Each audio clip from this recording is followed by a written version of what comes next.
Muy buenos días, mis queridos amigos que el día de hoy nos acompañan, como siempre, en esta entrevista, en la cual pues también tenemos un invitado al cual yo le tengo un gran aprecio y reconocimiento. Ya ha estado aquí con nosotros, así que es un placer darte la bienvenida a Juan Miguel Alcántara Soria. Gracias, Raúl. Qué generoso con tus palabras. Bueno, pues mira, básicamente a reserva de que salgan algunas aristas más. Pero yo quisiera que tú nos dieras tu opinión en relación a estas acciones, yo las califico de virulentas por parte del presidente López Obrador, fundamentalmente en contra de la senadora Xóchitl Gálvez, que se registró para ser una aspirante más dentro de los 12 que existen para el Frente Amplio por México. Y si me permite, nada más quisiera yo tocar así rápidamente dos puntos para cederte la palabra. Eh, yo recuerdo perfectamente que en el 2007, después de aquella elección tan cerrada, tan tensa, en el 2006 entre Felipe Calderón y López Obrador, en el cual López Obrador, y en algunas cosas yo le doy la razón, señalaba la injerencia, la interferencia del entonces presidente Vicente Fox, que se había metido en la campaña, lo atacaba a Calderón, digo, perdón, a López Obrador, y a raíz de ahí, el PRD, que en aquel entonces militaba López Obrador, promovió una serie de iniciativas con el objeto de regular o de impedir la presencia o la injerencia del presidente de la República. Estoy seguro tú recordarás eso, ¿verdad? Sí, claro. Bueno, esa es una.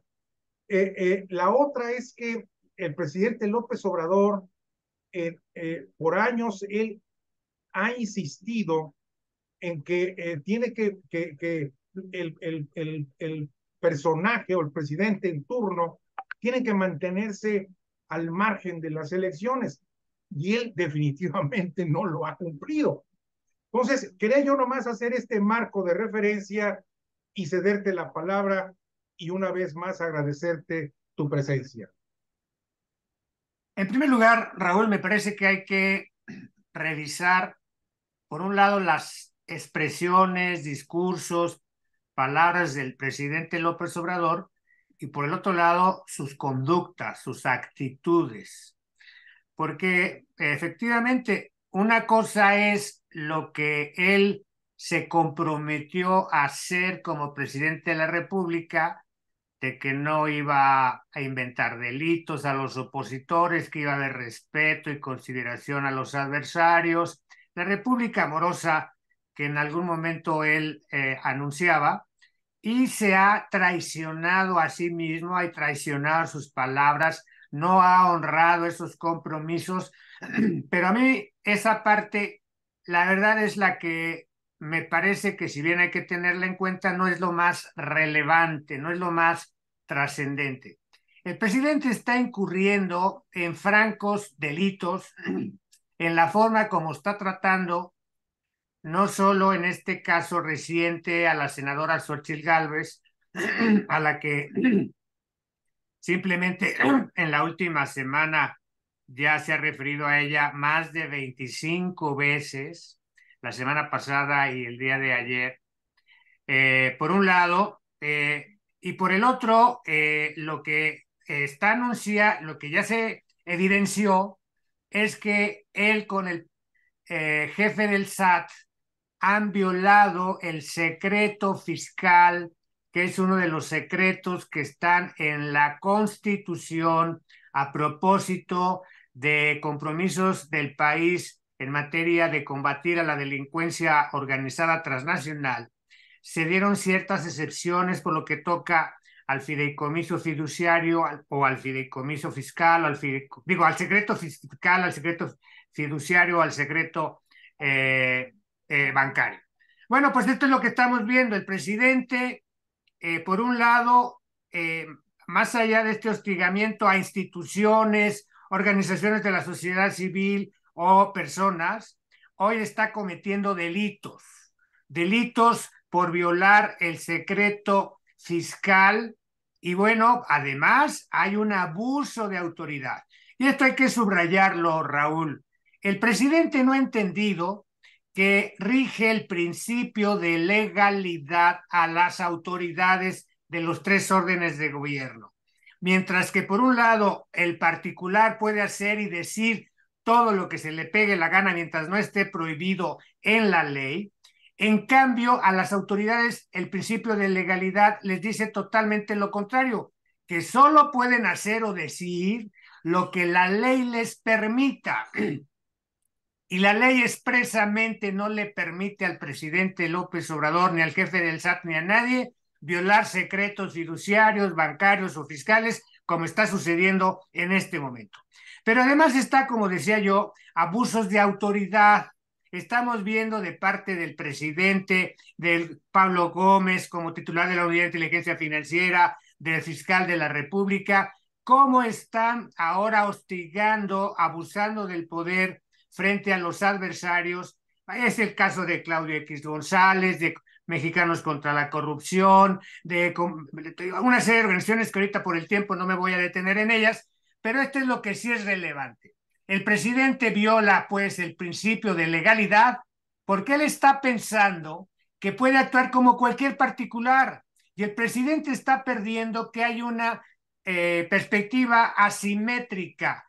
No es lo mismo el derecho de hablar desde el poder, en el poder, que hablar de quien no tiene poder y maltratarlo, amenazarlo, descalificarlo, expresar odio como lo está haciendo López Obrador. Esto es la parte pues que me parece que hay que saber encuadrar como una cosa son las palabras que ha traicionado el presidente, pero otra cosa son ya dichos y actitudes que caen en la ilegalidad, una ilegalidad de carácter administrativo en unos casos, de carácter penal en otros casos y de, por supuesto, en el caso específico, una ilegalidad fiscal como la que acaba de cometer. Creo que esto me lleva a hilar el otro tema que traía yo en mente. A mí me queda muy claro que la contienda electoral del próximo año, que ya empezó, queramos o no reconocerlo, ya empezó, va a ser una contienda electoral, Juan Miguel, muy tensa, muy desgastante, con demasiada confrontación, moviéndose siempre en el filo de la navaja legal, me imagino yo. Entonces, estos mensajes, esas actitudes de López Obrador, me indican que este hombre le va a valer gorro la ley electoral, la constitución, lo que dispongan los tribunales electorales. Él va a hacer lo que se le pegue su regalada gana y yo tengo duda de que vaya a reconocer si es que pierde. ¿Crees que Bueno, esto sea? efectivamente, como lo acabas de decir, el presidente fue el que inició esta violación al calendario electoral, porque está previsto en la ley que las precampañas arrancan hasta la tercera semana de noviembre y las campañas electorales solo pueden arrancar hasta febrero del año que viene, tratándose de la elección presidencial. Pero el presidente López Obrador, en cuanto terminó la jornada electoral anterior del 2021, anunció que evidentemente no le dio los resultados que él esperaba, que tuvo una pérdida, una reducción relevante en el Valle de México. En ese momento él adelanta el proceso electoral, anuncia sus corcholatas y las corcholatas se empiezan a mover por todo el país. Hoy tenemos sembrado de espectaculares todas las carreteras, bardas de ciudades, de comunidades rurales, en fin, cualquiera que salga de su casa puede constatar el despliegue de publicidad de las tres corcholatas de López Obrador, evidentemente, además hay que decirlo, con recursos públicos. Esto es otro delito, pero bueno, ahorita no me voy a detener en ello. Simplemente en que el presidente es el que adelanta los tiempos electorales y bueno, cuando ahora pasan las elecciones de el Estado de México y de Coahuila, al día siguiente, como ve que no le dieron los votos que él esperaba en esas dos entidades, que le hubieran, como él lo había calculado, o estaba deseando que fuera el resultado, no tuvo los, porcentualmente ni en números absolutos, los votos que esperaba, vuelve a impulsar que sus corcholatas renuncien a los cargos públicos en los que estaban para que ya ahora sí, descarada abiertamente, estén en campaña, en pre-campaña como en este momento lo están a la luz pública descaradamente. Bueno, ese es el primer tema que hay que enfatizar. Viola él, arranca él un calendario electoral extemporáneamente, fuera de tiempo. Pero luego viene la segunda parte. Se arranca sin que tenga el soporte legal el oficialismo para estas precampañas. Yo he cuestionado que mientras que en el Frente Amplio por México sí están usando una figura que es la del Frente, pero que es una figura que está prevista para época no electoral. Por lo tanto, aquí también hay un fraude a la ley, lo he dicho, del lado del Frente. Pero todavía está más débil o más cuestionable la dinámica del oficialismo de la 4T, porque ellos no tienen ningún soporte legal siquiera, aunque fuera así cojo, frágil como el que tiene el Frente, para andar en precampaña.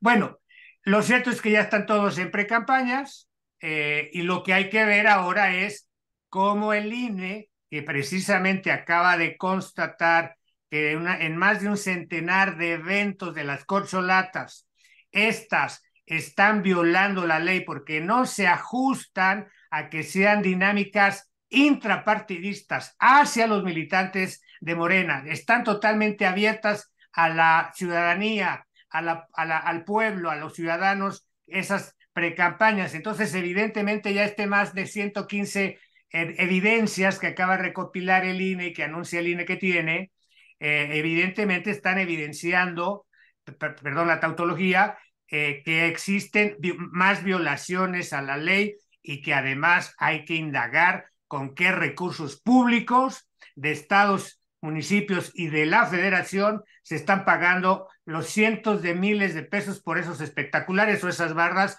o lo que también ya se ha constatado recientemente, servidores de la nación distribuyendo los fondos de los recursos públicos, de los subsidios, de los programas sociales a favor de Claudia Sheinbaum, que se está constatando en todo el país. Pues todo eso son ilícitos penales que en algún momento tendrán que tener una sanción. Tú tocaste el otro tema que también traigo en mi cartera y me refiero a lo del Frente Amplio por México. Y no trato de denostar ni de atacar lo que han hecho los organismos de la sociedad civil con los partidos políticos, porque además, como tú bien lo sabes, yo he estado participando activamente en una de estas organizaciones de la sociedad civil, pero es imposible negar que también es una simulación. Entonces, estamos viviendo en México una simulación por parte del oficialismo, una simulación, yo me atrevería a calificarla de burda, y por el lado de la oposición, una simulación refinada, bien lo señalabas tú, con esa patita ilegal que de la que se están colgando, pero que al final de cuentas es una simulación. Entonces, esto para mí en lo personal es algo que me preocupa porque el sistema político mexicano está engañando al pueblo.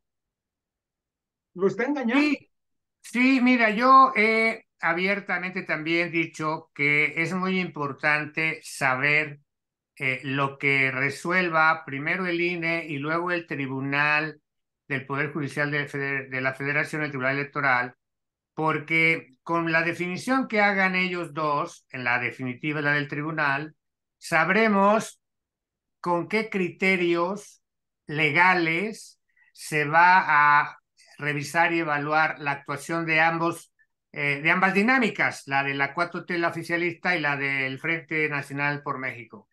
De hecho, le escuchaba yo en una entrevista reciente a uno de los consejeros del INE hablar de que, a propósito de campañas y precampañas, una cosa es lo que dice el diccionario en castellano, y otra cosa, decía él, es lo que la ley o los criterios Ah, jurisprudenciales del caray. Tribunal Electoral consideran campañas, que no son sinónimos, decía él. Y bueno, es una gente seria, por cierto, este consejero, de origen yucateco, y no me ha aprendido su apellido en maya.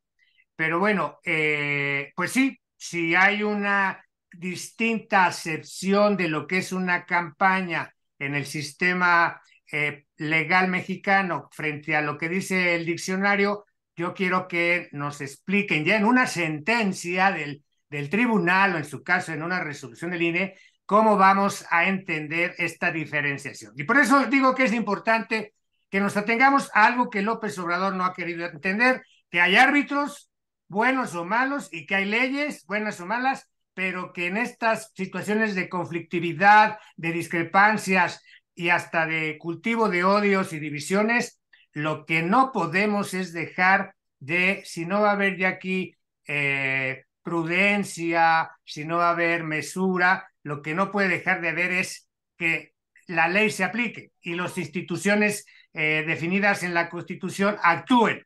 Bueno, por eso tendremos que esperar esas definiciones y en su caso, como sí lo dices bien, López Obrador ya lo dijo desde el 2006, al diablo con sus instituciones, al diablo con sus leyes, y sí, lo que es muy preocupante, y lo acabas tú de enunciar, es que esta actitud de polarizar, de descalificar, de fomentar el odio, de incluso ya inventar delitos a Xochitl Gálvez cuando no hay ninguna evidencia de delito. Y si lo hubiera, porque hay que leerla, yo releí hoy, martes, la conferencia mañanera de ayer, ella está diciendo que él sí va a usar el poder del Estado para denunciar a Xochitl porque quiere evitar que los poderes del pasado vuelvan al poder. Primero, vuelvo El a insistir, por eso, conservadurismo y la mafia del poder.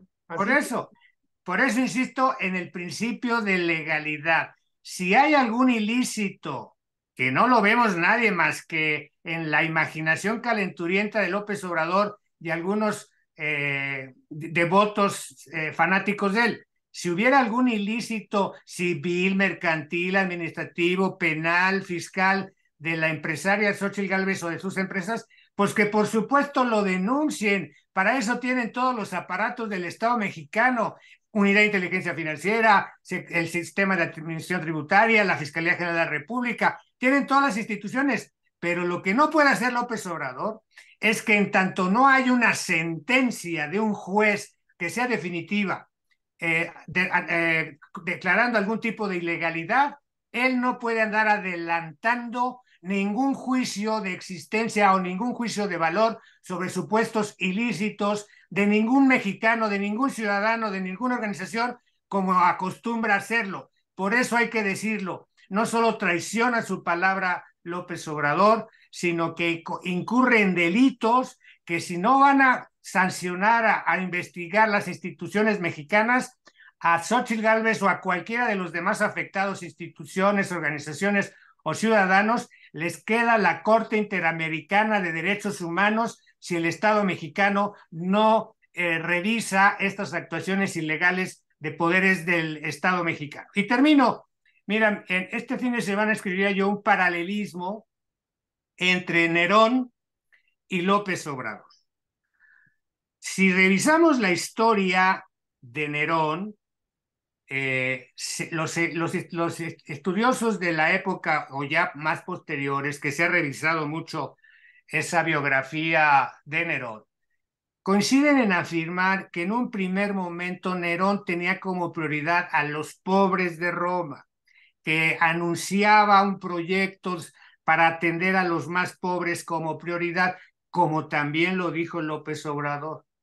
Pero en el tiempo yo escribo en mi artículo de este domingo que ambos, Nerón y López Obrador, de manera egocéntrica o caprichosa, fueron perdiendo el piso.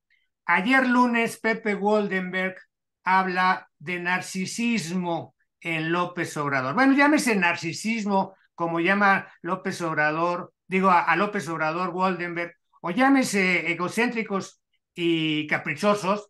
Lo cierto es que este paralelismo llega a que al final, cuando viene el incendio, que se entiende no fue provocado por López Obrador, pero ese incendio que destruye gran parte de la ciudad, al tiempo Nerón lo atribuye a los cristianos y a los judíos, y ahí empieza la persecución contra los cristianos. Bueno, ahora acá López Obrador está inventando a ver qué puede contra el conservadurismo, contra la mafia del PRIAN, en la misma lógica de dividir, de acusar sin bases a otros de los desastres que él hoy no ha podido atender, no ha sabido resolver ni en materia de salud, de seguridad o de educación o de medio ambiente, etcétera, etcétera.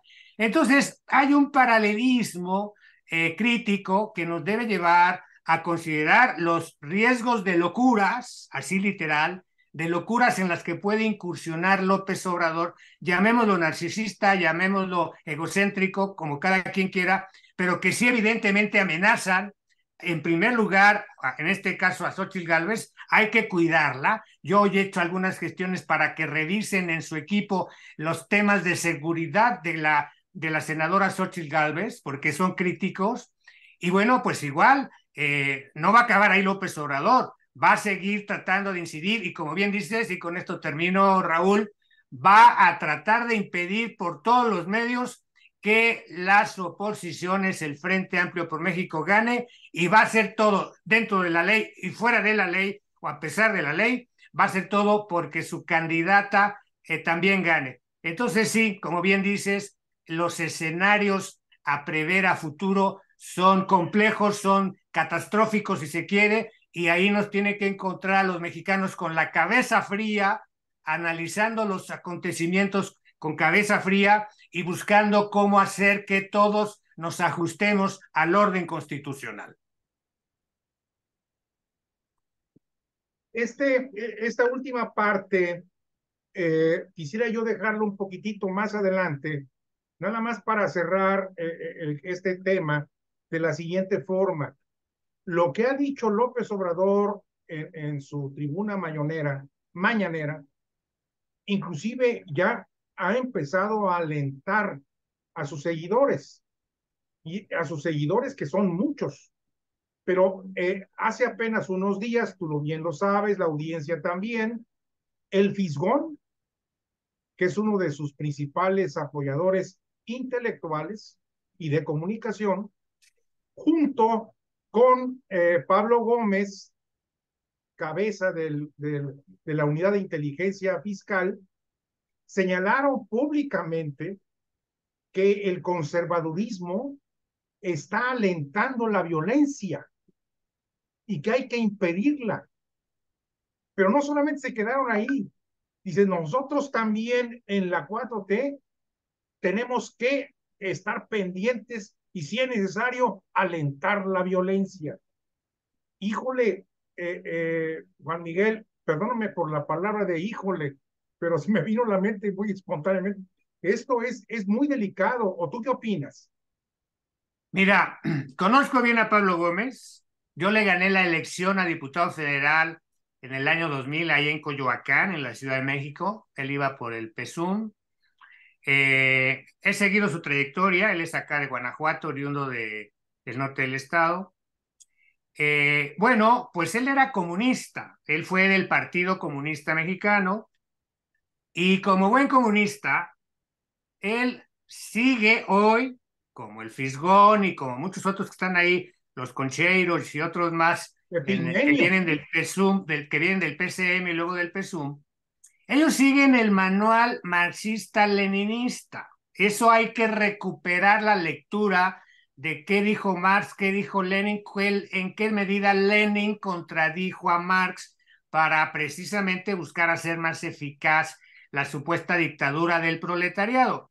Y una de las premisas que tiene Pablo Gómez y todos estos marxistas-leninistas hoy embosadones es que la lucha de clases puede usar la violencia cuando la violencia sea conveniente para que se dé ese triunfo del proletariado, esa dictadura del proletariado. Y hay todo un tratado que, por cierto, acá en el ámbito del humanismo político, Efraín González Morfín es quien mejor analizó precisamente los distintos tipos de marxismo, incluyendo el marxismo-leninismo, pero también habló del trotskista, del maoísta, del castrista, todos estos marxismos, leninismos que ha habido en la historia.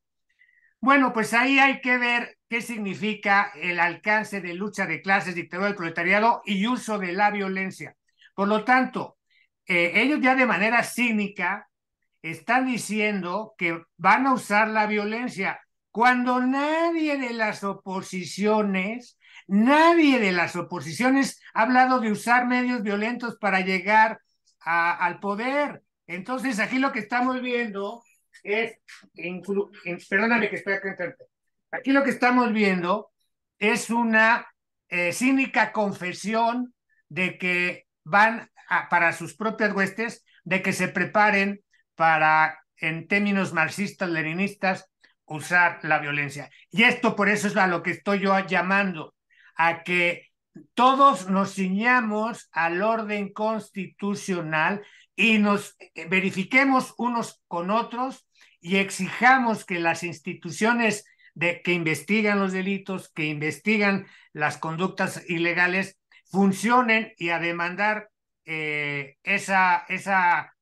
cumplimiento de tareas previstas en la Constitución. Y también lo he escrito por ahí, Raúl, eventualmente hay que prepararnos para actos de resistencia civil pacífica, actos de resistencia civil dentro de la legalidad, a la manera de Gandhi, porque no va a haber otra manera de responder a esta predisposición de prepotencia, de violencia, que están buscando normalizarse la arbitrariedad de López Obrador. Tenemos que evitar esa normalización de la arbitrariedad de Pablo Gómez y de todos los que hoy con López Obrador están ya pensando en usar las instituciones y por supuesto al ejército y a la Guardia Nacional contra la población. Eh, Quisiera yo pedirte, Juan Miguel, que si pudieras eh, darnos un mensaje con el ánimo de que la gente, del ciudadano normal, el ciudadano que cree en la democracia, en las libertades, en nuestra constitución, en nuestras instituciones, eh, realmente entienda el compromiso que tenemos en lo individual, pero también con las organizaciones de la sociedad civil y partidos políticos que estamos fortaleciendo, que estamos conteniendo este avance de la confrontación. Entonces, eh, yo te quisiera pedir que nos dijeras qué tenemos que hacer en el Frente Amplio por México. Hay que fortalecerlo, hay que seguirle. ¿Tú qué recomiendas? Bueno, en primer lugar, tenemos mucha tarea para que lo que sí es pueblo, o sea, el conjunto de ciudadanos que piensan, que están conscientes del momento que vive el país y que tienen disposición a abrirle satisfacción a sus derechos y a cumplir con sus deberes, esa parte del pueblo tiene que trabajar con aquella otra parte que se llama masa, que las masas son otro concepto muy marxista, y que alrededor de López Obrador ven a esa masa como la que no tiene conciencia, que no sabe, pero que es manipulable y que con las dádivas, con los subsidios, la van a mantener leal, incondicional. Hay que hablar con esa masa para convertirla en pueblo, consciente de sus deberes, de sus derechos, de sus libertades. Ese es un tema amplísimo donde todos tenemos que empezar desde casa, el trabajo, el vecino, a buscar a quienes son masa para que dejen de ser masa y se vuelvan pueblo. Ese es un tema inmenso que hay que trabajar. Por el otro lado, me parece sí que hay que procurar involucrarnos de momento en el frente. Hay que darnos de alta, si ya ha estado complicado, parece que ya está un poquito más ágil el tema para poder ahí ejercer alguna opción dentro de los 12 o incluso con ninguno, pero para poder participar en la elección de quien vaya a ser la candidata o el candidato que va a ser responsable de formar el Frente Amplio por México. Pero hay muchas más tareas. Yo en síntesis diría, las democracias tienen la calidad o tienen la realidad que los ciudadanos les quieran dar. Las democracias están en riesgo en el mundo y no hay que irnos lejos. En Estados Unidos hoy hay riesgos para la democracia o en otros países del mundo y no nos detengamos ya por el tiempo. ¿Qué significa esto? Que van a depender las democracias de los ciudadanos que quieran aportar, construir, dedicar tiempo, suela, saliva para trabajar por mantener las democracias. Entonces, este es un tema fundamental que desde los griegos se reconoció.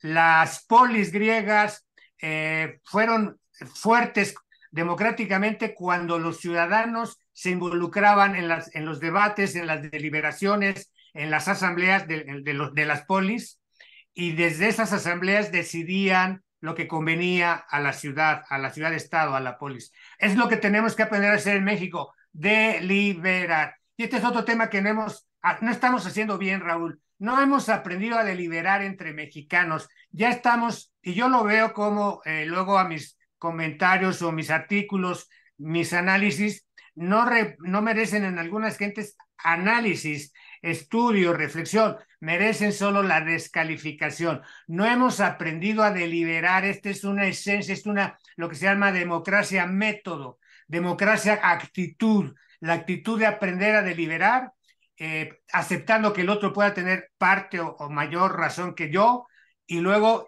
a partir de esa deliberación ponernos de acuerdo en qué es lo que más conviene a nuestra colonia, a nuestro barrio, a nuestra ciudad, al estado o al país. Este es otro tema que positivamente hay que trabajarlo, el aprendizaje de ser ciudadanos, que sepamos deliberar para luego atinar qué es lo que sea mejor para México. A final de cuentas, estos ejercicios que se están realizando, con todos sus defectos, con todos sus problemas, con todos sus obstáculos, son el camino que tenemos que transitar. No hay otro, no hay otro. Entonces yo coincido contigo. Tenemos que aprender a deliberar, tenemos que aprender a respetar, tenemos que aprender a concluir, a sacar acuerdos y trabajar en ese sentido.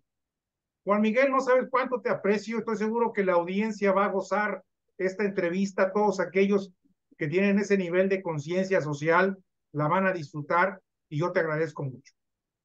Bueno, espero que sirva de algo para que sembremos, por un lado, esperanza en que podemos mejorar o evitar más daño posible en nuestro país y que genere la disposición de asumir nuestros compromisos, nuestros deberes como ciudadanos con nuestra ciudad o con nuestro país. Así es. Un abrazo, Juan Miguel, y pues no me despido. Seguimos en contacto porque hay todavía mucho que hacer. Otro para allá. Buen día. Hasta luego. Gracias.